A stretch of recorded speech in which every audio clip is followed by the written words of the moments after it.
बिस्मिल्लाहिर्रहमानिर्रहीम। Dear viewers and students, welcome to my channel the literary gallery.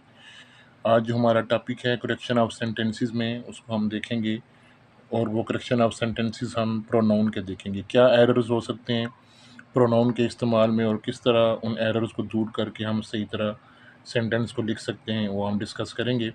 Graduation के students और inter के students के लिए ये टॉपिक ज़रूरी है, क्योंकि उनके सिलेबस में एग्ज़ाम के पॉइंट ऑफ व्यू से क्वेश्चन आता है। और ओवरऑल वैसे भी लैंग्वेज लर्नर्स के लिए, जो अपनी लैंग्वेज को फ्लोरिश करना चाहते हैं, उनके लिए भी ये टॉपिक इंतहाई ज़रूरी है।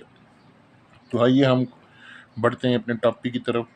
तो सबसे पहले हमें सब्जेक्टिव केस और ऑब्जेक्टिव केस को देखना होगा। उससे पहले प्रोनाउन की डेफिनेशन सबको पता है कि प्रोनाउन ऐसा लफ्ज़ है जो नाउन की जगह इस्तेमाल होता है, ताकि बार बार उस नाउन की तकरार ना हो, वो बार बार रिपीट ना हो, तो उसकी जगह पे प्रोनाउन इस्तेमाल किया जाता है। तो प्रोनाउन के 3 केस होते हैं, यहाँ पे हम 2 डिस्कस करेंगे अलग से पार्ट्स ऑफ स्पीच के अंदर। इंशाल्लाह अनकरीब लेक्चर में हम तीनों केस देखेंगे उसके।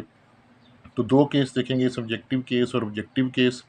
सब्जेक्टिव केस से मुराद ऐसे लफ्ज़ जो सब्जेक्ट के तौर पे इस्तेमाल होते हैं और सेंटेंस के शुरू में आते हैं, जिस तरह I, you, he, she, it, we. जब भी आप सेंटेंस के अंदर यूज़ करते हैं तो आपने देखा होगा ये शुरू में ही आते हैं। और ऑब्जेक्टिव केस से मुराद ये ऐसे लफ्ज़ जो ऑब्जेक्ट की जगह आते हैं, इनके पहले सब्जेक्ट होता है, फिर वर्ब होता है, फिर ऑब्जेक्ट होता है। और जिस तरह ये लिखे हुए हैं मी, यू, हिम, हर, इट वगैरह, यू सब्जेक्टिव भी है, ऑब्जेक्टिव केस भी है। देम और अस वगैरह, ये चूँकि ऑब्जेक्ट की जगह पे इस्तेमाल होते हैं, इसलिए इनको ऑब्जेक्टिव केस कहते हैं। और तीसरा केस है पॉजेसिव केस है, वो फ़िलहाल हम उसको यहाँ पे डिस्कस नहीं कर रहे इस टॉपिक के अंदर।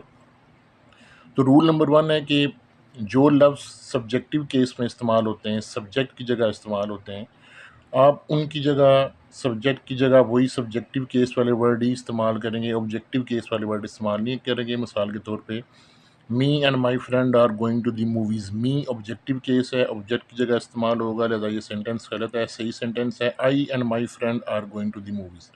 इसी तरह जो ऑब्जेक्टिव केस वाले वर्ड्स हैं वही ऑब्जेक्टिव केस में आएंगे, ना कि सब्जेक्टिव केस वाले। मिसाल के तौर पे the teacher gave the assignment to John and I. अब आई सब्जेक्टिव केस है, हमें पता है ये सब्जेक्ट की जगह आई इस्तेमाल होता है, तो यहाँ पे ऑब्जेक्टिव केस आना चाहिए।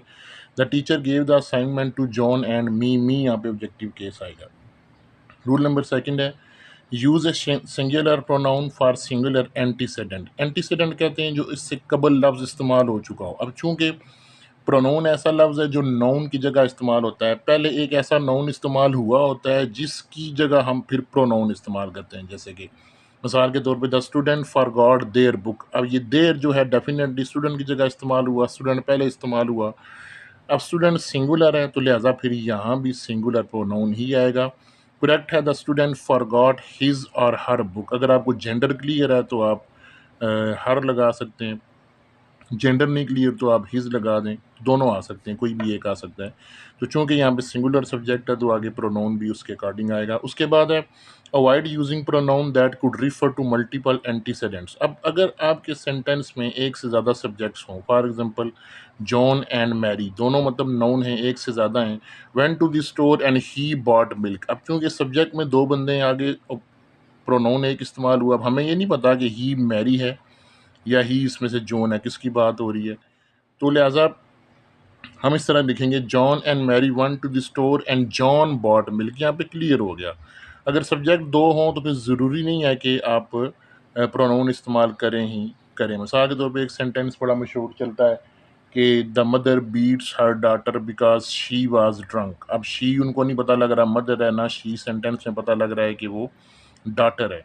तो लिहाजा यहाँ पे जब आपको दो सब्जेक्ट्स हों, दो सब्जेक्ट दोनों अगर एक जेंडर के हों, तो वहाँ पे क्लियर कर देना चाहिए कि कौन बंदा बाज़ार गया जो दूध खरीदने गया, जॉन बॉट मिल्क। आप ही लिखेंगे तो नहीं पता दोनों में से किसकी बात हो रही है। तो इस तरह प्रोनाउन यहाँ पे बेशक इस्तेमाल ना किया जाए। उसके बाद नेक्स्ट हमारे पास रूल नंबर 4 है use pronoun subjective case in comparisons. जब आप दो चीज़ों में कंपैरिजन करते हैं ना, THAN देन लगा के, यानी कि निस्बत के सेंस में, तो इस तरह करते हैं। For example John is taller than her. अब हर ये ऑब्जेक्टिव केस है, ठीक है, हमने सब्जेक्टिव केस लगाना है। तो John is taller than she subjective case है। जैसे हम कहते हैं कि you know better than me, ये भी गलत है। You know better than I, subjective case, ठीक है। Better than I mean you know better than I know, उस सेंस में। जिस तरह यहाँ पे लिखा हुआ है John is taller than she is ना भी लगाएं तब भी ठीक है, पर कंपैरिजन में यहाँ पे सब्जेक्टिव केस आएगा। उसके बाद है use the pronoun each other for two people and one another for more than two people. Each दो के लिए इस्तेमाल होगा, वन अनदर ज़्यादा के लिए इस्तेमाल होगा। तो इनकरेक्ट सेंटेंस है two friends help one another. अब चूंकि दो हैं तो वन अनदर आ गया, लिहाजा दो के लिए आप ईच अदर इस्तेमाल करेंगे। Two friends helped each other with their homework, तो यहाँ पे ये करेक्ट है। Use the pronoun anyone for an indefinite person not anybody. Indefinite में जब आपको नहीं पता किसकी बात हो रही है, इनडेफिनिट है, वो बंदा अनसर्टन है, अनश्योर है, हमें नहीं पता कि वो कौन है, तो आप क्या करेंगे कि एनी बॉडी इस्तेमाल नहीं करेंगे, एनी वन इस्तेमाल करेंगे। Anybody can do this job, ये गलत है। Anyone can do this job, ये ठीक है। Use the pronoun both for two things not all two. All बहुत चीज़ों के लिए इस्तेमाल होगा, जब हैं ही दो तो हम ऑल इस्तेमाल नहीं करेंगे। I like all two options, जब हैं ही टू तो फिर ऑल लगाने की ज़रूरत नहीं है, तो लिहाजा आप लिखेंगे आई लाइक बोथ ऑप्शंस। उसके बाद रूल नंबर 8 है use the pronoun much for a large amount not many. अच्छा, मैनी वहाँ इस्तेमाल होगा जहाँ चीज़ें गिनी जा सकें, जहाँ पे चीज़ों की तादाद की बात हो। मच मिकदार के सेंस में इस्तेमाल होगा, तो चूँकि वाटर की बात है इस सेंटेंस में, वाटर मिकदार में होगा, तो लिहाजा आई हैव मैनी वाटर, ये गलत है। आई हैव मच वाटर, इस तरह ठीक होगा। पानी के गैलन्स हों, गिलास हों जो गिने जा सकें फिर तो कह सकते हैं I have many glasses of water, लेकिन जब पानी की बात करेंगे तो मिकदार की बात करेंगे तो मच लगाएंगे। Use the pronoun anyone for an indefinite person not anybody, तो ये उसी से मिलता जुलता है ऊपर जो हमने पढ़ा कि any body can do this job, any one can do this job, I think ये रिपीट हो गया। उसके बाद use the pronoun everybody for all people not everybody, तो एवरीबॉडी मतलब जोड़ के आप इसको लिखेंगे ना, हर बंदे की जब बात करेंगे तो स्पेस नहीं लिखेंगे, जिस तरह लिखा हुआ है everybody is coming to the party, इसको इकट्ठा लिखेंगे everybody is coming to the party overall जब सबकी बात करेंगे।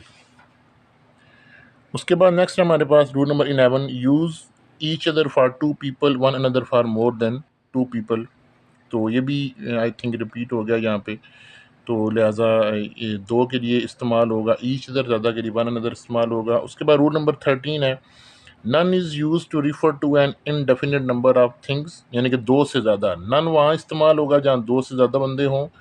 और उसके बाद and is usually singular, in formal writing use a singular verb with none, ये जो लिखा हुआ है इन फॉर्मल राइटिंग इसको आप छोड़ दें, बट नन वहाँ पे इस्तेमाल करना है जहाँ दो से ज़्यादा बंदों की बात हो।